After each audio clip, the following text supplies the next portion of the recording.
It is your post-daily news show for Thursday, February the 10th. I am John Pollock, joined by Wai Ting. Hello, Wai.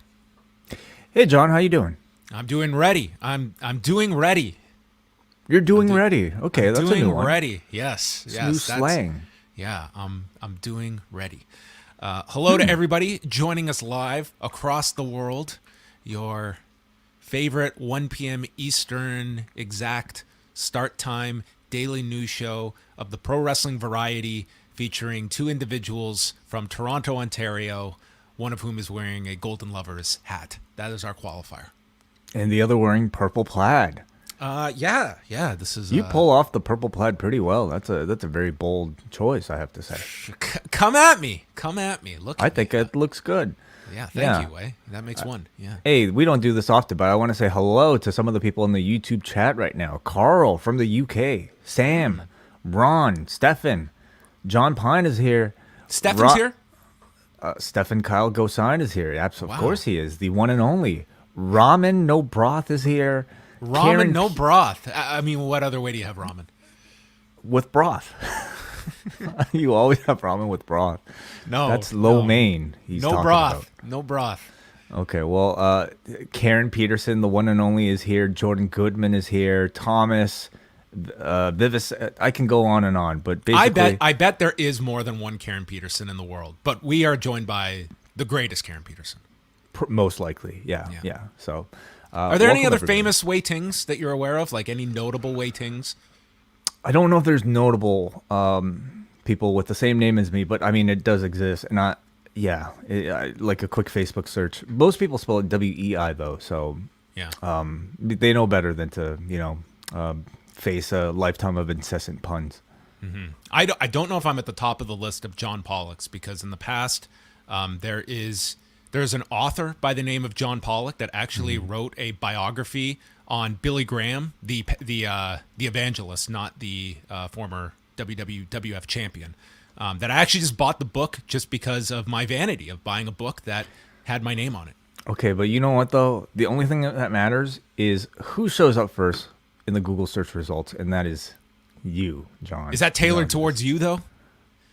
I don't know. I can't Look, I don't there think so. you have it on the side. So John A. Pollock, businessman, John L. Pollock, American philosopher, and then John Pollock, author. I think that's the guy who wrote the Billy Graham book. But there's also I want to say a professor that has the John Pollock handle on Twitter. Beat me to it, and he will ever so often get wrestling-related tweets that he is very kind to always direct towards me and encourage those people tweeting him that I think this is who you are looking for rather than myself. So Right. there you have it. Look at him. John Pollock. Yeah, look, I mean, obviously a name with a lot of legacy attached to it. So It does. Yeah, it'd be nice to the at John Pollock if you tweet him by accident. You know, he seems like a friend, right? He's a friendly. Have you had interaction with him? Yeah, we have talked in the past. So there you have Okay. it. The you go. other John Pollock. So we're off Very to accomplished. You know, there anyway. are two Dave Meltzers, right? Yes, I'm actually like very familiar with the other Dave Meltzer that I have heard on multiple podcasts. Who's also a journalist? Am I correct? Yes, Is he a journalist? yes. I think they have actually. I think they actually know one another. I don't know if they've ever done a show together, but they may have. So Yeah, I believe he's also a. there's only so many names that can go around. You can't Very get true. too wild when you're coming up with names. It's So, the multiverse. yeah. So let's get into the news items today. We'll start off another unfortunate passing to report on, and that is of Arturo Rivera, legendary Rudo announcer that was for years the analyst on Televisa for AAA from 92 onward throughout their run on Televisa, passing away on Wednesday, the same day as Super Muñeco. So a very, very sad day in lucha history. Of course, he was very much paired with Dr. Alfonso Morales, himself like a legendary figure in lucha broadcasting, who passed away back in 2020. So we have a story on Arturo Rivera up on the site. Condolences to his family, friends, and fans. A significant part of Lucha Libre history over the past 30 years. coming out of Wednesday on Dynamite, the big news was the debut of Keith Lee destroying Isaiah Cassidy in a very entertaining 4+ minute match and qualifying for the Face of the Revolution ladder match at the pay-per-view next month, and an appearance by Jay White, which became even more entertaining when Tony Khan explained the decision behind getting Jay White, which was not a done deal until Sunday, when Tony Khan had put out his initial series of tweets Friday night about someone coming through the forbidden door and slamming it shut, and Tony Khan realizing that he butchered his own definition of the forbidden door. And rather than just say, well, who cares? We've got Keith Lee. People can figure it out for themselves. We'll just move on.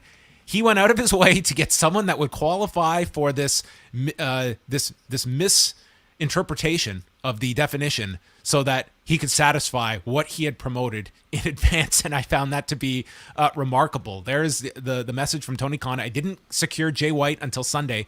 I realized after the fact that Friday night, I butchered my own definition of Forbidden Door in hyping tonight. I heard the fans' feedback and wanted to ensure that tonight was a special Dynamite for all. Thank you, everyone who watched. So you got Jay White on top of Keith Lee on Wednesday. Yeah, and I think we all appreciate the fact that Tony Khan is being transparent in mentioning it. I mean, you know, for him, it's a way for him to show his dedication to the audience and how much he cares about the reputation of the show, especially when he makes, you know, big announcements and you know, teases like this. The end result of it, I would say for me, seems like overwhelmingly positive because of how well Keith Lee turned out. I mean, if it was somebody who I think was lesser than the star level power or the potential main event, the main event potential of a Keith Lee, maybe you can argue about some disappointment. I've seen some people, you know, disappointed in the fact that, oh, okay, Keith Lee like is somebody we've all predicted, but I think the match was so good that I don't know if I would have wanted it to be, you know, much else. But, you know, do you think Tony learns from this lesson? I mean, he is a promoter, so he's going to do whatever he can to drive interest to his shows. But do you think that he will dial it back, or, you know, is this any sort of lesson for him, you think? I don't look at this as one. Like, I didn't look at this as something that didn't deliver on what was teased. I mean, we were talking about an arrival on free television. I think it's a different animal when you're doing it for the pay-per-view, and that's why the Christian one, I think, was more scrutinized because it was a pay-per-view, and it was also just, you know, the level of hype, it doesn't necessarily have to be exactly parallel to what you are delivering. You are supposed to hype up your acquisition as the biggest thing imaginable, but you do have to be in line with your audience and how they're going to react. And I think over time, you want to keep that faith in a promoter, that you understand what the nature of the beast is, but also that when Tony Khan promises something big, you don't want it to be, you know, a situation that I think TNA found themselves in, where they were constantly hyping up game-changing announcements and the face of TNA will change forever. You know, these grandiose statements that wore thin after time, and you stop believing in a promotion delivering on a surprise. A surprise can be a great promotional tool and fuel speculation, but when your fan base gives up on that being delivered upon, then it stops being a promotional tool. And I do not think they have run to that extent in AEW. And I thought that if you tuned in on Wednesday night, I think you would have been very satisfied getting not one, but two appearances. Yeah, in the form of Switchblade Jay White, which I mean, I feel like there's been a lot of speculation or at least discussion about exactly the status of his contract. But I think it you know, especially with the way Tony Khan kind of told us about how the deal came together in the last minute, it doesn't seem to me like it's a full-time AEW thing. You know, it still seems like he's very much a New Japan guy. Is that no? And doing non-AEW dates. Like I don't read this as him being, you know, exclusive to AEW. More so, I mean, there's been a working relationship for months now, and this would just be the extension of that. That's how I took it. Mm-hmm. Same here. Yeah. We'll stay on the Tony Khan front. This was just a bizarre story that you know, made the rounds earlier today, and that's when this FEC document was circulating online, a Federal Election Commission form stating that Mr. Tony Khan of Jacksonville, Florida, was going to be seeking office in the House of Representatives. And this was more so a story that kind of gained gained traction from the football media more so than any wrestling media that I saw of. And, I was sent this like early this morning, and looking at it, it seemed very odd. First of all, that this would have been filed in September, and somehow this was quiet for all of this time. And, listing AEW as the principal campaign committee.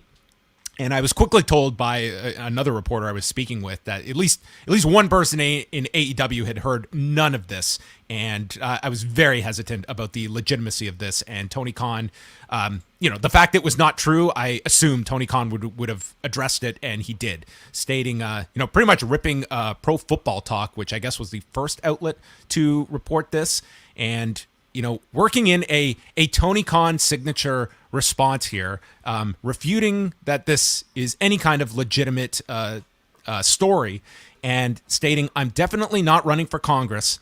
This filing is faker than Eddie Gilbert's apology to Tommy Rich in 1984. Which I love that line will have to be embedded on so many different football news sites that go with this, and are going to have to research Eddie Gilbert and Tommy Rich's angles from almost 40 years ago. I'm sure that was part of the thinking in crafting this tweet, is to see so many people talk about Eddie Gilbert and Tommy Rich and MJF and Tony Schiavone in the same breath. Yes, also working them into this. I mean, this just seemed like on the surface. Like, sometimes a story, it's got to pass the smell test, and this one did not for me. I mean, it made no sense that here is a guy that I don't know where he finds hours in the day to sleep, much less decide I'm going to segue my life into politics. It just seemed like a very bizarre story. But hey, that was. What is the idea behind the filing? I mean, did you hear much maybe from the people that you spoke to about what actually we are talking about?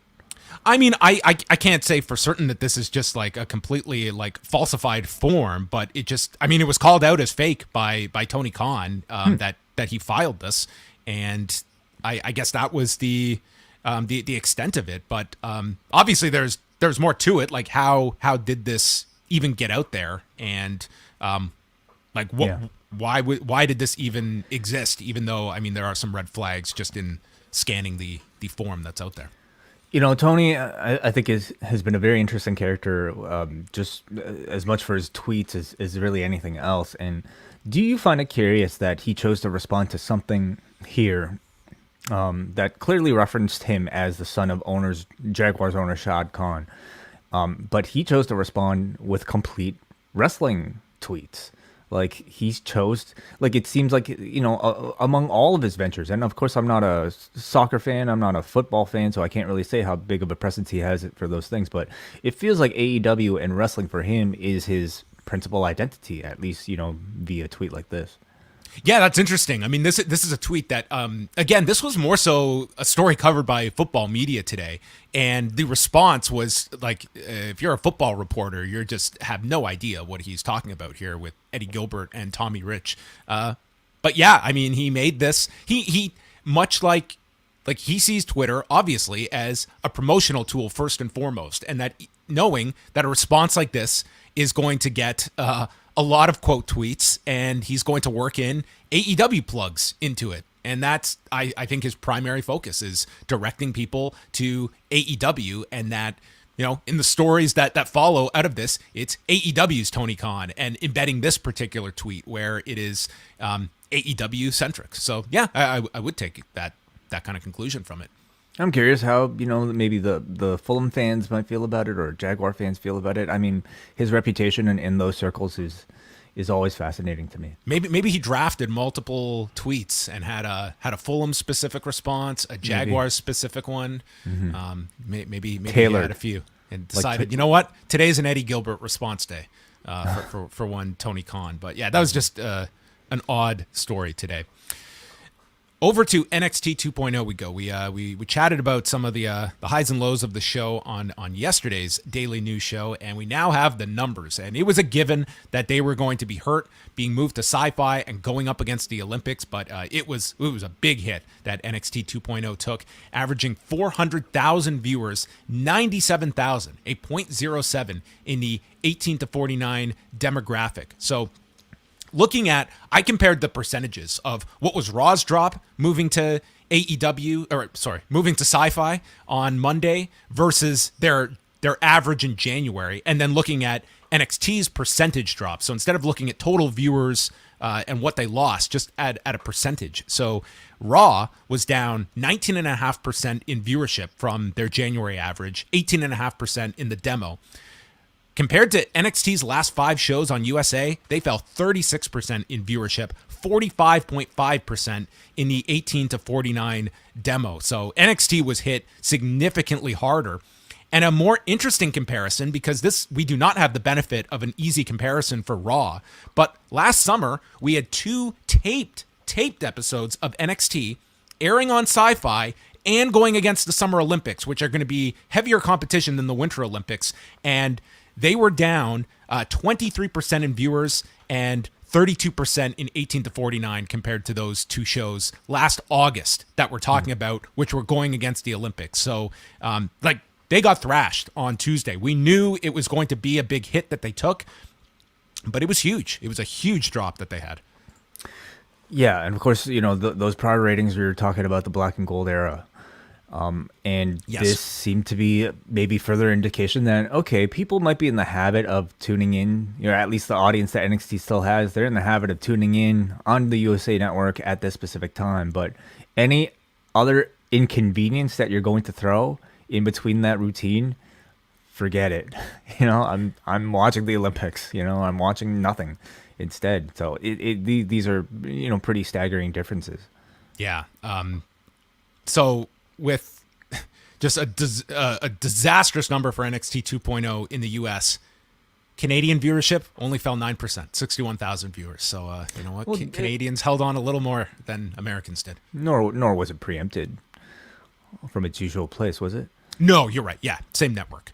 But what does raise the question, and this was a question asked going into these Syfy shows, is why this special is happening next Tuesday night. Your audience is going to be down. Now it's confirmation, not only down, it's down significantly. You're only trying to mitigate loss. That I don't care what your timetable is. If you have booked backwards from Stand and Deliver, and this show had to happen this week, I'm sorry, but you make adjustments. It just makes no sense in the world that you're wasting a special for next week that will, if it's not the least watched NXT in history, it'll be the second least watched NXT in history, and by a significant margin on top of that. I don't see next week being much better than this.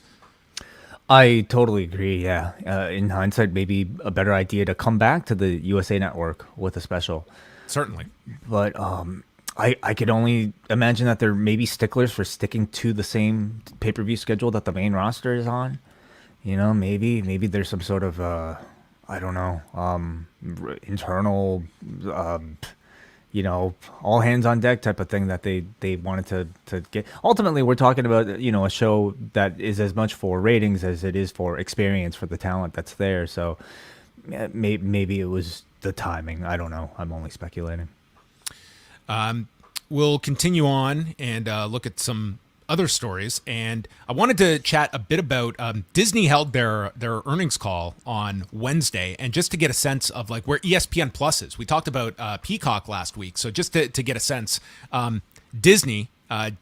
So they reported that ESPN Plus is now up to 23.3 million subscribers worldwide, and even with that, still they posted a operating loss of $593 million among their streaming. So you're still looking at, you're still looking at significant operating losses, even as they are growing these streaming platforms. Disney Plus is up to almost 130 million subscribers worldwide, and they will spend $33 billion on content for their streaming platforms this fiscal year. So that's the game that we are talking about here, as they are continually just putting so much behind these.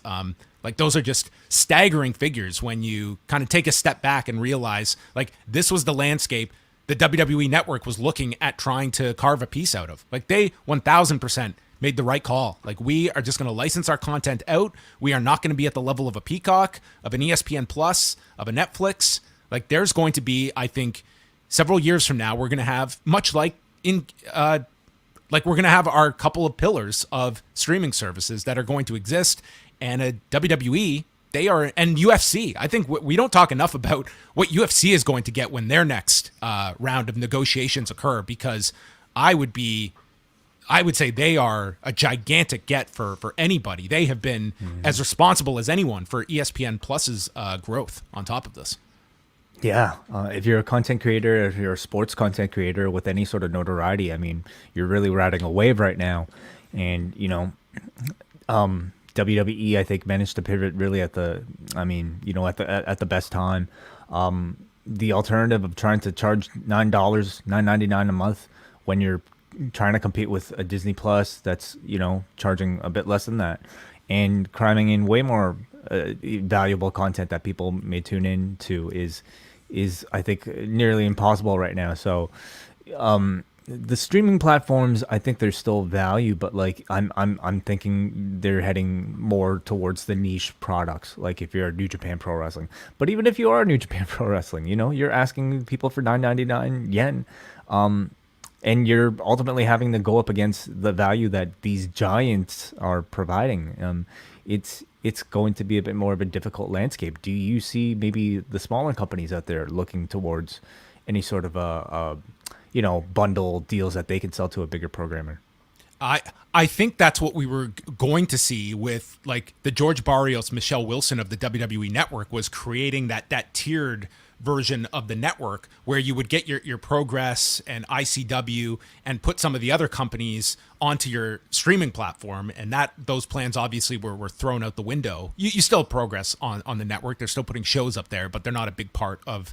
I don't think many people are subscribing specifically for Progress. But if you are looking at the ideal scenario for an AEW, like you weigh what is the cost versus the benefit of being a service that we can pick up some of these. Like, would it be worth us investing that you sign up for the AEW streaming service on day one, and RevPro is incorporated into that, and different services are brought into that. Like, I don't think TV Asahi would part with New Japan World. They're so intrinsically linked to that, but that's kind of what you're looking at. Or is AEW content enough that you're not going to be adding that many more subscribers beyond your AEW base and for their library? But I think like there's something to that in wrestling. Like I don't see it's going to be such little numbers for all of these other scattered wrestling streaming services that bringing under, like, that's why I think it's a big value for like a High Spots for their streaming network, that you get so much different content and different promotions there. That becomes more attractive when instead of just splintering your streaming bill in so many different directions.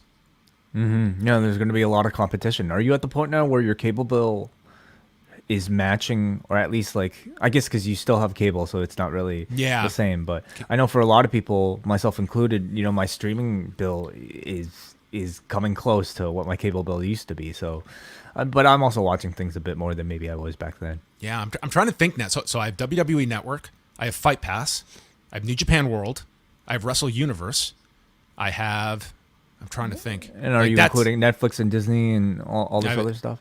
Yeah, like I have both of those on top of it. So Amazon, which I mean, a lot of us get through a Prime subscription. Right. Yeah. And so yeah, I'm trying to think just specific to wrestling. What other services I have, but those are and Stardom World. I have Stardom World as well. So there you go. On that same front, Laura Martin, who is, if you are a longtime listener of the WWE calls with their analysts, a very well-known one with Needham, and she has gotten a lot of attention over the past week because she has pushed for Netflix, who are coming off of that big, as Nick Khan called it, Freaky Friday, where their stock dropped 20% after their last earnings report, and she is pushing for Netflix, if they want to grow, they need to add a second lower price tier to compete with the other services. So there's a lower tiered price. Add an advertising tier and expand its market, and also thinks they should get into live sports. She said that you're either competing in the content business or you're not. And Netflix is not into live sports. They're also not involved in news. And there's other services that are more well-rounded, and thinks that if Netflix wants to grow, these are the areas they have to be looking at. So that's it. It's somewhat interesting, and I would say specific to kind of the industry we cover. Like if Netflix, which Nick Khan believes it's only a matter of time before Netflix and Apple are going that direction, like that, I think that's more specific to like how it affects a UFC. And if you're getting into live sports, I think UFC is like a huge mover for someone that's trying to get into live sports and has money to spend. Like that is where these big streaming companies, it's just spend, and 33 billion, that is earmarked for streaming if you're Disney.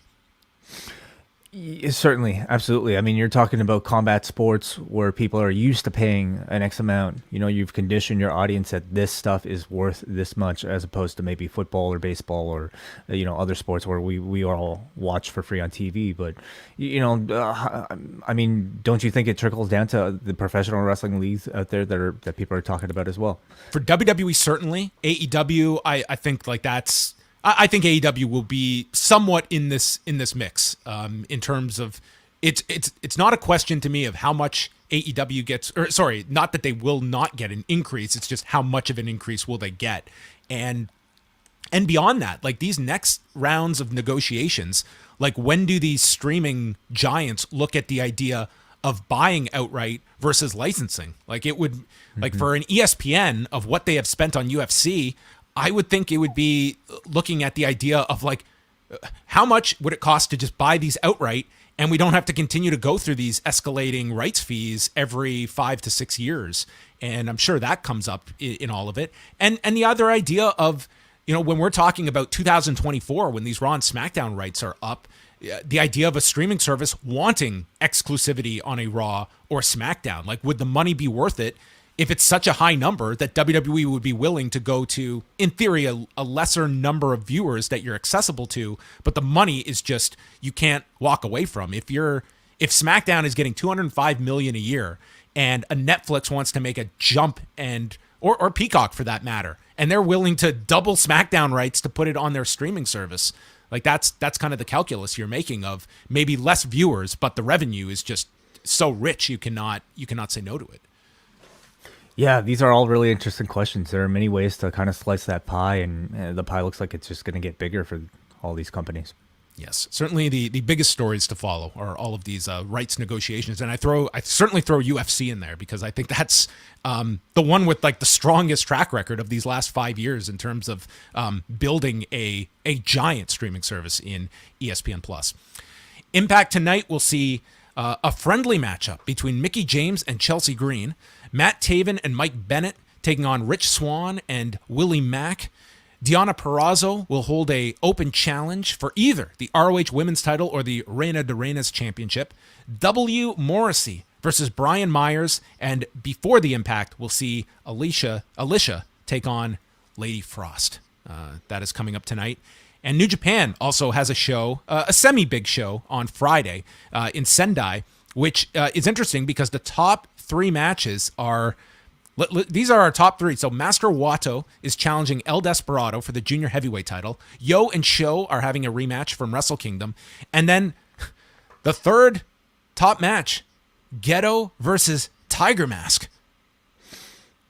That is right, yeah. That is quite the top 3. And this is like a sizable arena, the Zebio Arena in Sendai that they are running as part of the Golden Series tour. And then you have your multiple mans, Kojima taking on Great Khan. It's kind of a standard card underneath, but it's the junior heavyweight title on top.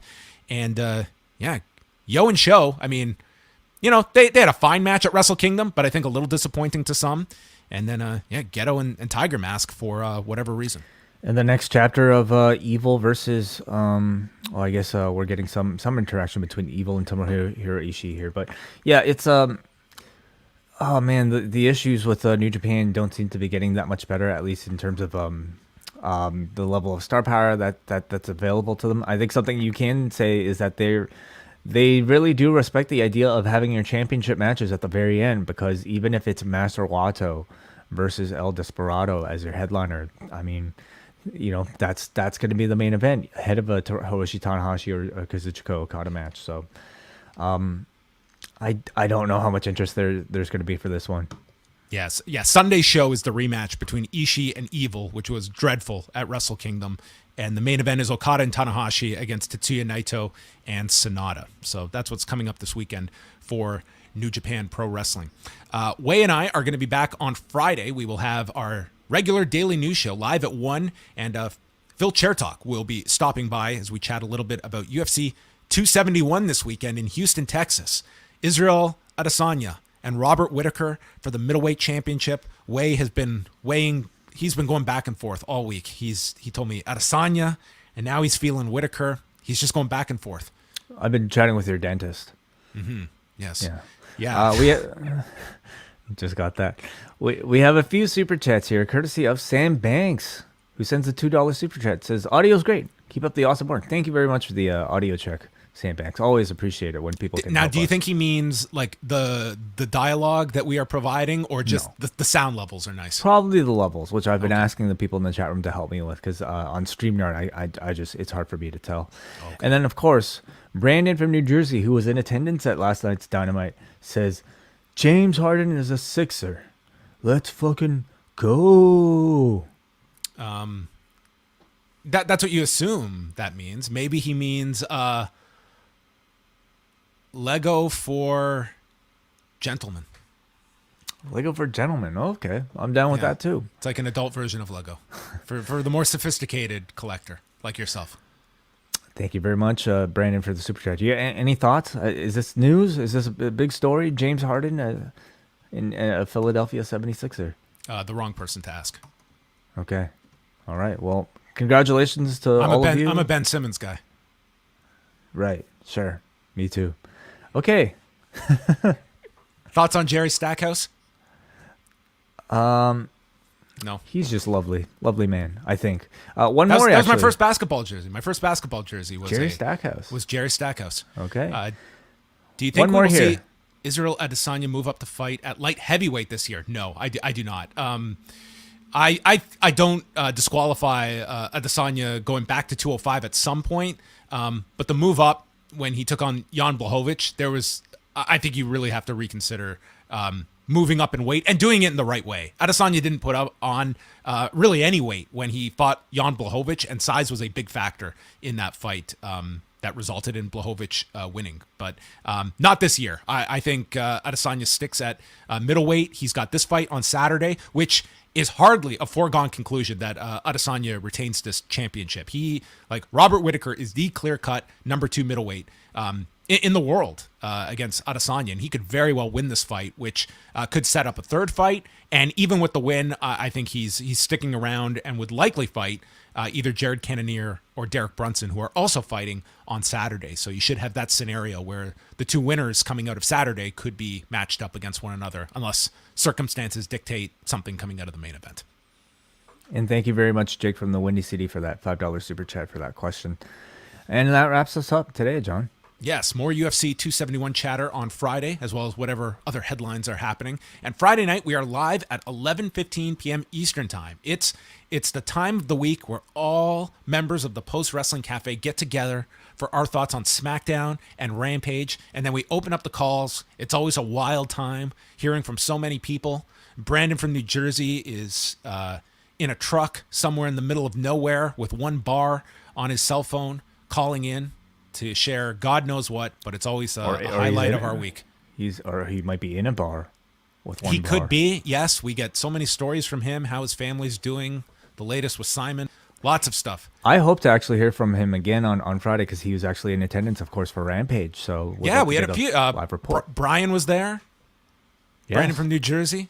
A couple regulars there in New Jersey on Wednesday night. So yeah, if you have a live, Colby John, he's basically on tour with WWE. He goes to SmackDown every week, regardless of city or state. So always like to hear the live reports from our listeners. But that's it for us. Thanks to everybody for tuning in, and this will conclude your Post Daily News Update.